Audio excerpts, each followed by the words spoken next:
Right now, it's an MTV feature presentation. First leg of the last tour? I don't know. It was great. Lots of screaming, yelling, girls, booze. You're not gonna play this for my wife, are you?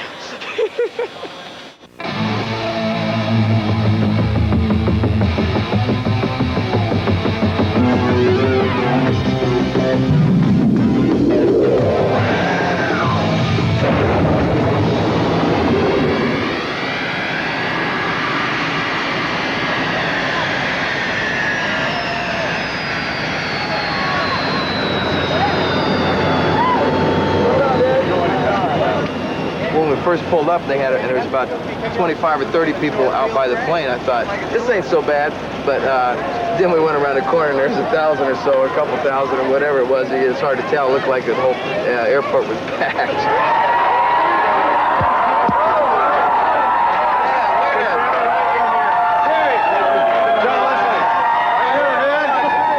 Joined the Beatles instead of Van Halen for a second. I thought, no, he didn't know he had that many friends. Really? I turned and I said, Ringo?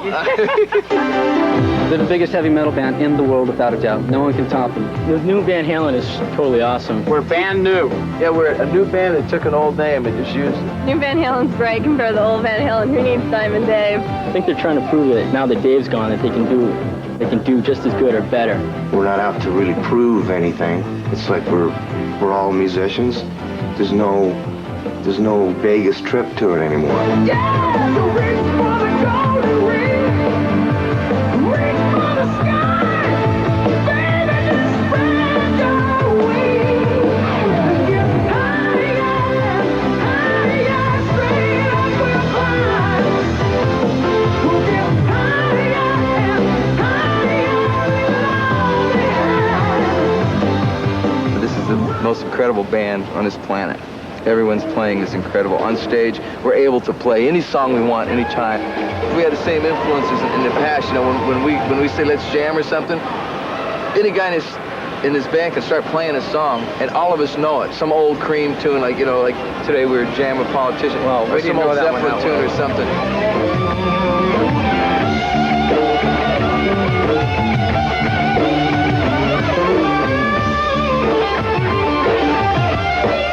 Well, let's put it this way. I've never heard anybody play guitar like Ed. And Sammy compliments Ed not only vocally, but also in the guitar. Musically, I think the band is completely expanded.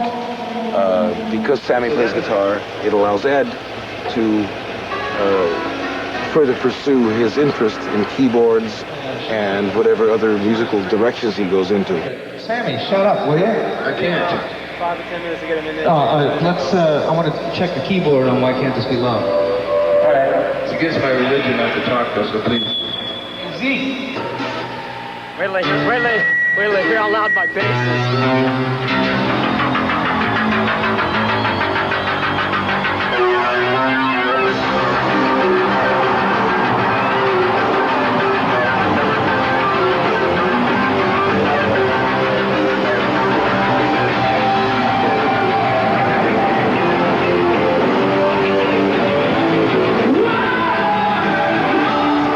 Success, it's like you can't even compare to anything. You just say, yes, that is success. If you want to just measure it against chart success, concert success. We love the album. Everybody in this band, I mean, is just so proud of this record. That's success, so it's completely successful. The four of us are working so great on stage. That's successful. It's all successful. And whatever you're measuring against, or whatever your word for success is, your meaning of it. All right. So you win. Billy's got a shirt on. Success. The first time we got together was like we've been together for years. It was incredible. I don't mean to put a certain person down, but it's like there's no more limits, no more governor, It's like just we can do anything we want. Well, we had a toothache for about 11 years, and finally went to the dentist, had it extracted, and now we've got a crown with a gold cap on it. I think they've really pulled off something incredible. When a primary member of a band leaves a rock and roll band, there's always speculation that the band can never be the same, and I think actually they've improved themselves. When Dave quit the band, Alex, Mike, and I were just pretty devastated, really. We were just sitting there going, now what, you know? I mean, here we've worked with a guy for 11 years, so to speak, and he just kind of like took off. We were just a little bit, no, we weren't a little bit. We were a lot pissed off. We just came off a major tour in 1984. It was the best-selling record we ever had. It went to #2 in Billboard. We had the first ever #1 single. Every place we played, we were sold out. And we were just itching to go and do the next record because Edward had written a lot of music. And Dave wanted to be a movie star. About the only thing that I can say that really ticked me off about the whole situation was that it was not told to us straight across the board. Well, it wasn't the creative part of working with him. I think we made some great music together. And he was just living with the guy. He treated everybody like a little lower than him, including us in the band. And, you know, that's not the way a band works.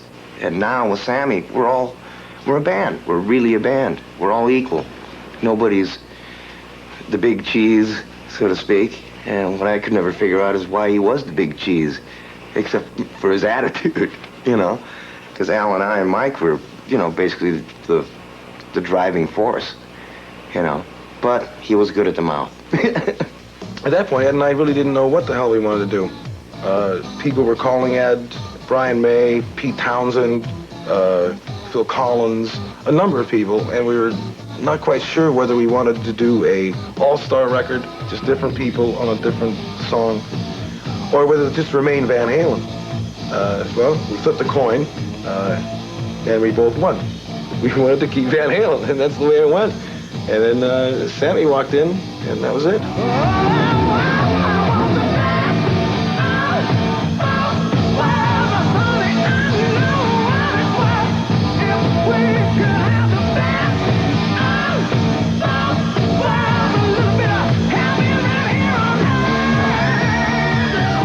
In '77, when we first signed to Warner Brothers, the idea of having Sammy as the vocalist for Van Halen was tossed around. Not by the band, but by the powers that be.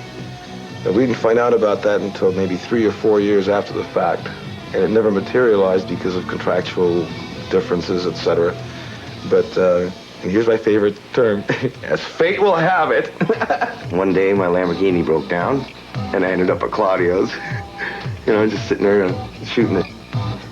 And he just got off the phone with Sammy. Sammy's car broke down too, you know. And Claudio goes, Ed, you seem a little depressed. You know, and I go, yeah, man, I'm bummed. Our singer just took off. And he goes, hey, why didn't you call Sammy? I just talked to Sammy. Why didn't you call Sammy? So I said, give me his number, man. I called him right there from his shop. Well, the first time we got together was actually, believe it or not, we tried to have a business meeting, if you can believe that. I wanted to know what they wanted to do, what their schedule was. I was just getting ready to go in and do an album. In 2 weeks, I was starting my next album. So I was all ready. My band was rehearsed. My songs were written. So we had a sort of a business meeting for about 2 hours. I mean, it was like stupid. We didn't even get anything said. We didn't get anywhere. Finally, thank God, Eddie says, well, let's just jam something. So they'd gotten together all night and jammed some couple songs, that just some music, some pieces of Summer Nights and pieces of Good Enough, just the riff. So we went in there and I just sang. First time they just started playing Summer Nights, and I just was scatting around through the verses, and I sang Summer Nights. And right off the bat, Sammy just came up with a melody, lyrics, everything. I mean, I was going, where's this guy from, you know? It blew me away. Don Landy was just going, you know, jaws dropped. You know, and I remember Don pushed the talkback switch, you know, in the middle of one, and he goes, I think you guys, you know, got a new band happening here.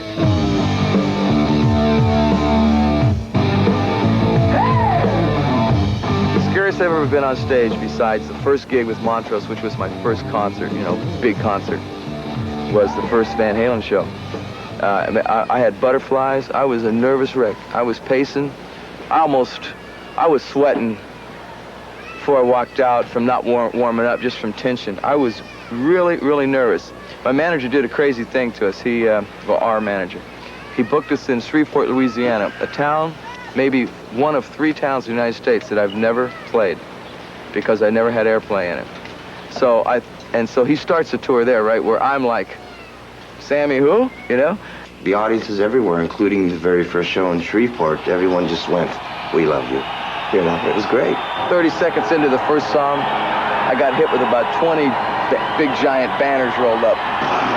So I start unrolling them, looking at them, David Lee who, you know, some other rude statements, and it really, you know, I can honestly say it encouraged me. They accepted Sammy like he was with us. You know, it's like nobody even cared about Dave, you know? It's like, yeah, Sammy, you know?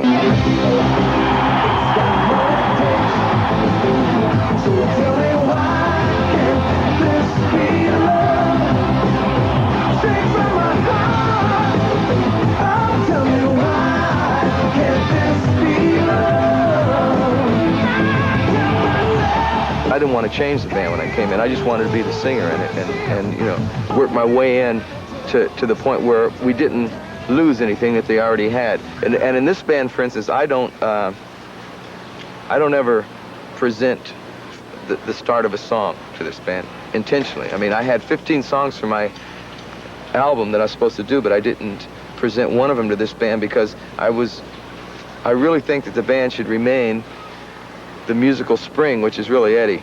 It should remain that, and that way it'll remain Van Halen. You know, I write all the music for the band, and then I present it to the guys, and they either like it or they go, you know, get that away from me, you know.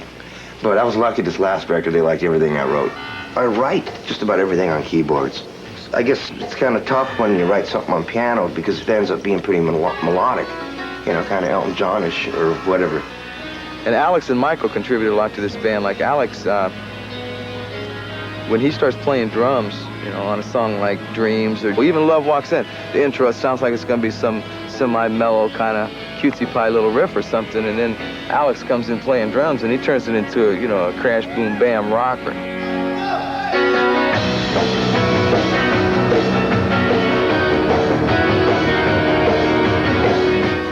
With Michael, the thing that he adds to the band a lot of people don't see is the real high background harmonies.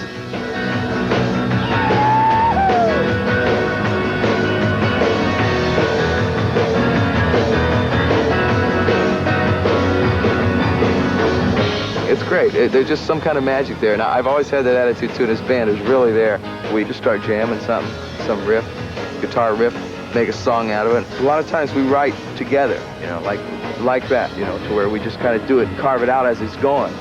And then I'm always the one that gets stuck with having to write the lyrics. The new stuff, when I heard it first, I was like, this is different stuff, you know, because they talk about dreams a lot, and thinking, you know, people now like I'm a senior, you know, and, you know, we're thinking about the future a lot, and it's sort of like in tune to the kids nowadays that, you know, they have a lot of problems thinking about their future life and on. It's quality stuff. I just write a lyric that I feel from my heart because I got to sing it. So baby,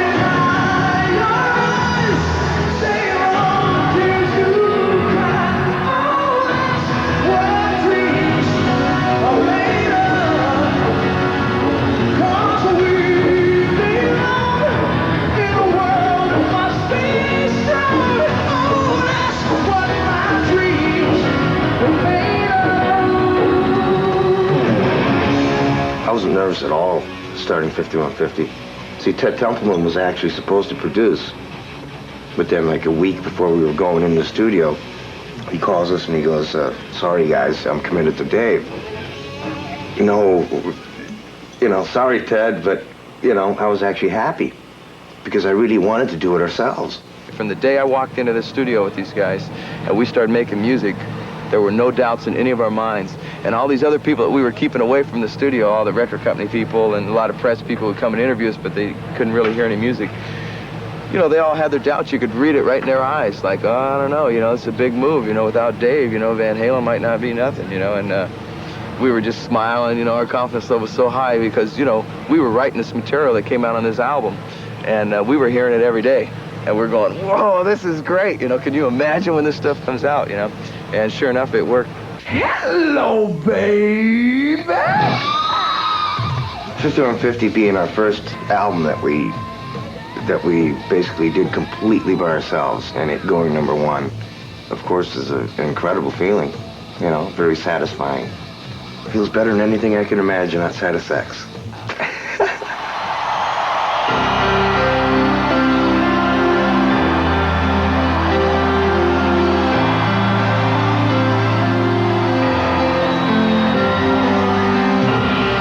I think my writing's gotten a lot better because I'm not under the pressure of, can I do this? Can I, please? I was never really allowed to play keyboards because a certain person said, hey, you're a guitar hero, man. Nobody wants to see you play keyboards, I'm a musician, basically, and if I write something on a saxophone, I'll play it. Al always tells me this, and I guess it's true. No matter what instrument I play, it always has an edge to it. So even when I play keyboards and Al and Mike launch in, it still sounds like Van Halen no matter what. Take it or leave it, for better or worse, it sounds like us.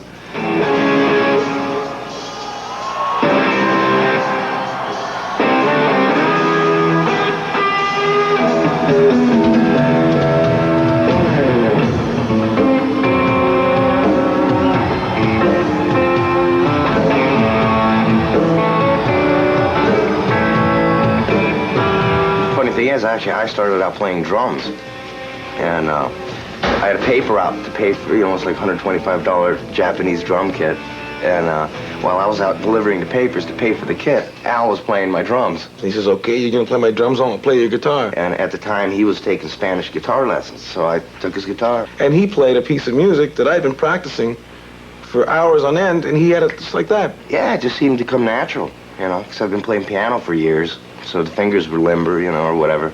It was pretty easy.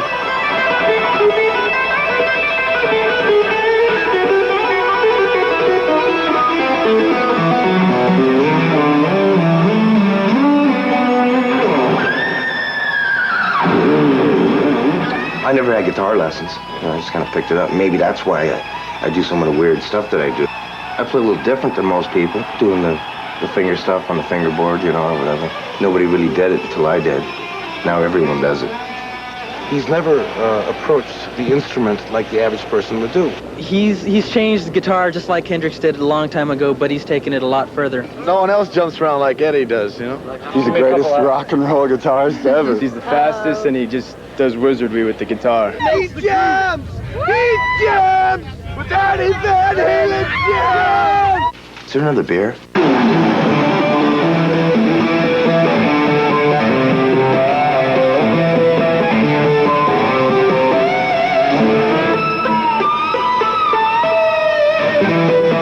I think Edward's an alien, if you want to know the truth. Edward's an alien.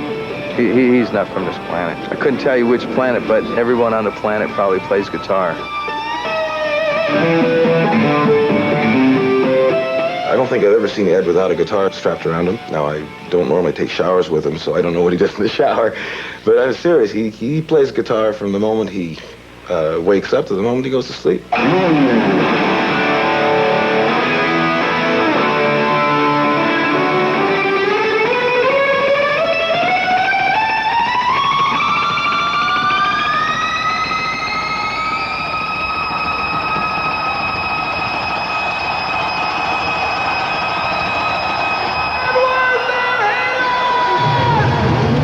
Whenever you do something by the book, it's like you can't do anything outside of the book. So how's anyone supposed to come up with anything new if they go by that old book? So I guess I'm kind of writing my own book, or trying to anyway. Ed and I were in a very unique situation because we immigrated to America when we were about 8 years old. Neither one of us knew the language. So we ended up being really close friends, aside from the fact that we had a mutual interest, which was beating the out of each other. Thank God he started playing drums because he used to beat me.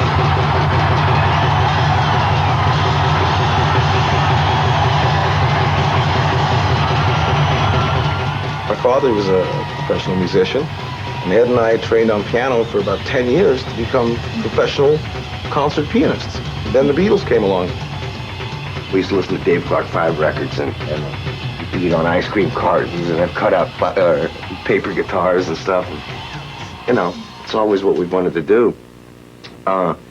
When my father used to play, we'd be like the intermission band. Al would play drums and I'd play guitar, or Al would play piano and I'd play drums.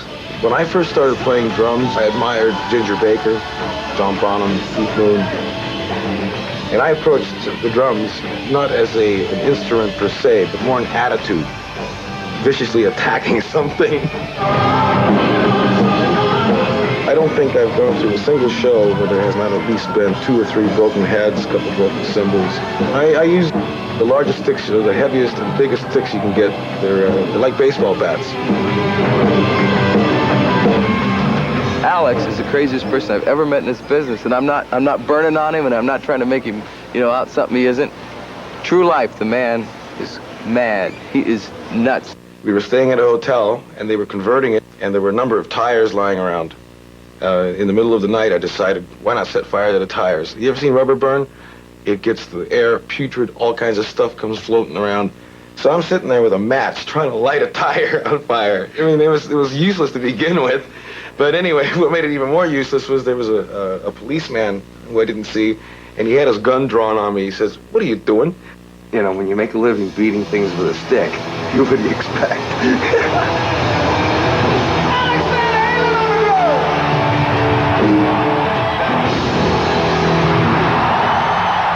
When Al starts falling asleep at the drums, I'm basically just holding the solid beat down. You know, I got the. I keep it all together. I'm the steady part of the band here. Just I got to take another sip off my drink. When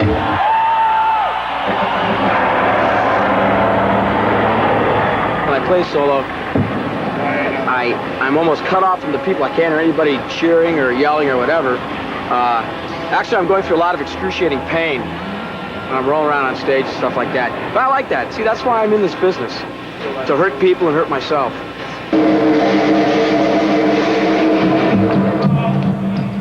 People from MTV wanted me to, like, give you a little behind the scenes, so to speak, of what happens on stage right, the bass side. I think the most fascinating part is the bass workbox. Okay, here we go. What the hell are all these things doing in here? Now, see? Now, there's one thing I got to tell you right here, real quick. A full box of picks, right? Wrong, see? I know the guy who works for me. Look at this, look at this, look at this. 2 layers, and look at that, look at that. Towels, you know? Did you buy any picks today? Yeah, the full box, okay? Yeah, get out of here, all right.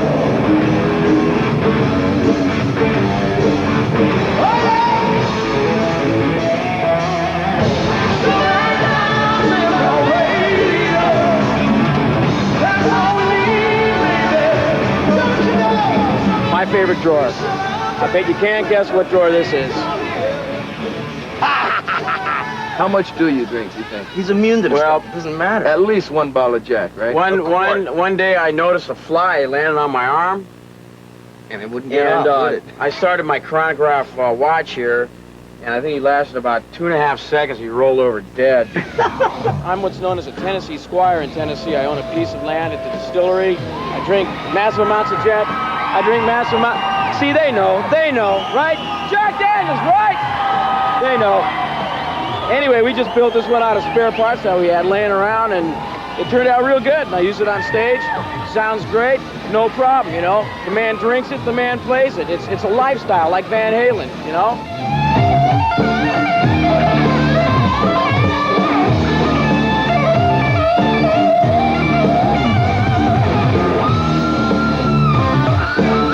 They called me the pint-sized whiskey-sipping bass player.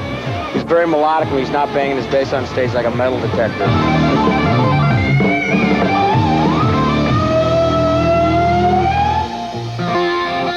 Here's where Sammy gets dressed. Here's where I get dressed. That's where Alice gets. Oh, Mikey gets Mikey. This is where Al gets dressed. Basically what we do before we go on in the tune-up room, we all 4 just get together and just total geek out, you know, just to mentally prepare ourselves for what we're walking walking into. What more do you want? It is like one big goofy situation, you know. Every time we get around each other, it turns into totally Bocephus mode. Yeah, we hit Bocephus mode. Yo, Bocephus hat. Fun of a sitch. Oh man, this is great. You gotta try one of these on, man. It makes you have a completely different perspective on the way you look at life. Hank Williams Jr., his nickname is Bocephus. And the man really knows how to party down, right? And so we kind of just go into Bocephus mode before a show, you know? Bocephus rules and knows all! But I'm not talking wild, disgusting acts of human behavior. we do get wild, we get crazy. Let me do my elephant for you, okay? Ah, man. Okay, wait. Here's my horse, all right? Whoa, Trigger. I thought you was Dale. Then I gotta put my headset mic on to make everything, so that I can be the crazy mofo that I am. I'm a grown man, you know, that my brain never developed past like maybe 15. Come on, Leonard. Come on back. Where's he running to? Where's he going? Come on back, Sugar Ray. We're adults that never grew up. We're mature male adults.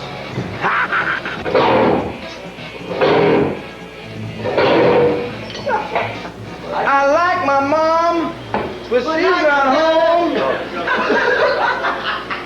She's tight. But not Jean Bango. The first leg of the tour, every night we played Addicted to Love about 45 times in a row. So finally, actually, the last few shows, we blew the speakers.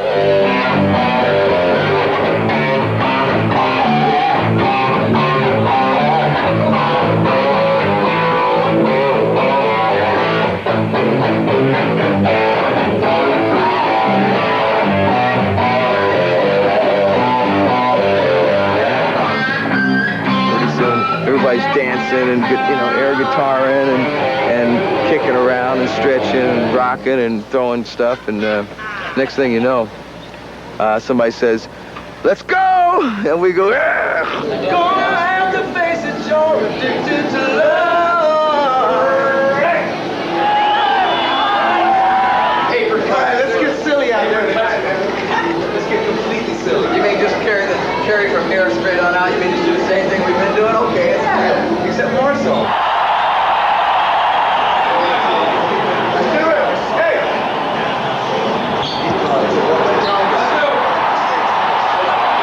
To be honest, God, truth, every night when I set foot on stage, those 2-3 minutes right before we go on, I always get the chills a little bit.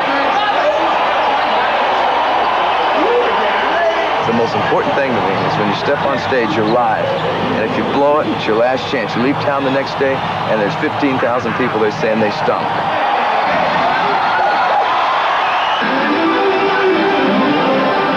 At the moment I see the audience and they're rooting and they're hollering and they're screaming and they're throwing beer cans all over the place and we're throwing them back, all of a sudden just your energy level increases 1,000-fold.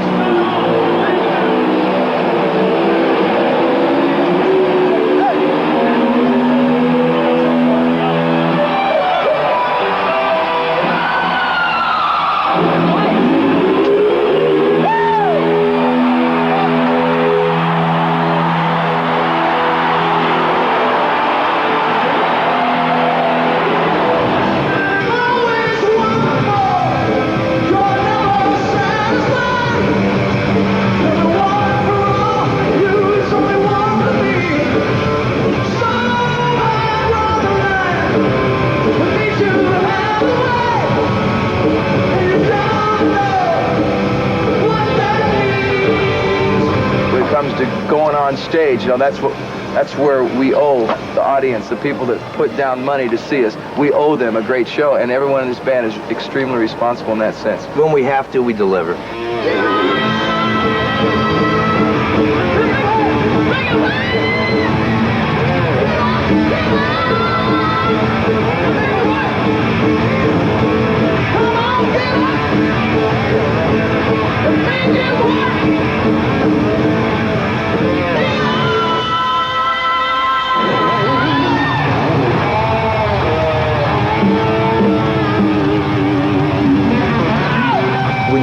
stage at 130-degree heat, and you really don't know what's going to happen. The unpredictability of it is shared by the four of us on stage. One night we got like 77 female undergarments. Yeah, Sammy Going on mentioned something like stage we one were night. going to have a yard sale the next day. We had the microphone stands all lined with them.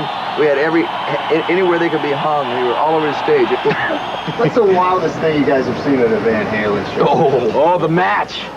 The match. Yeah, and the chick on the guy's shoulder, you know, no underwear on. Oh, that's right. I swear to God, this chick got on her boyfriend's shoulders and lifted up her dress, wearing nothing, you know, winking at us. And I swear to God, we were playing good enough.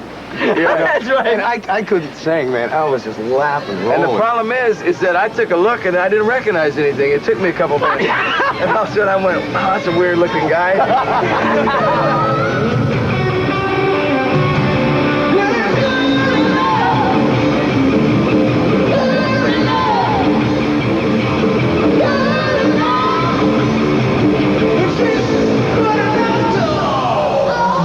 It's just pure music, and I think, you know, that to me is a little classier than ripping the kids off doing some clown show.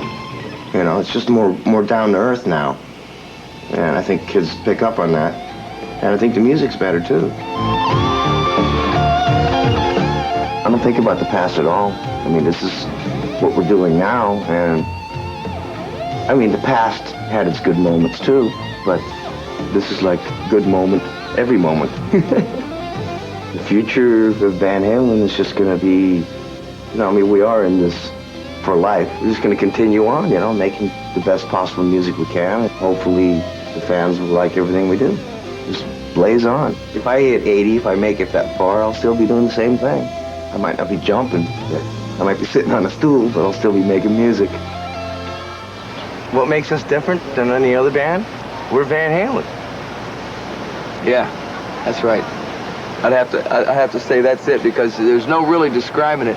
That's like an elusive element that separates bands. Look at these three guys, man. There ain't no other three humans like these guys. Yeah, and much less him.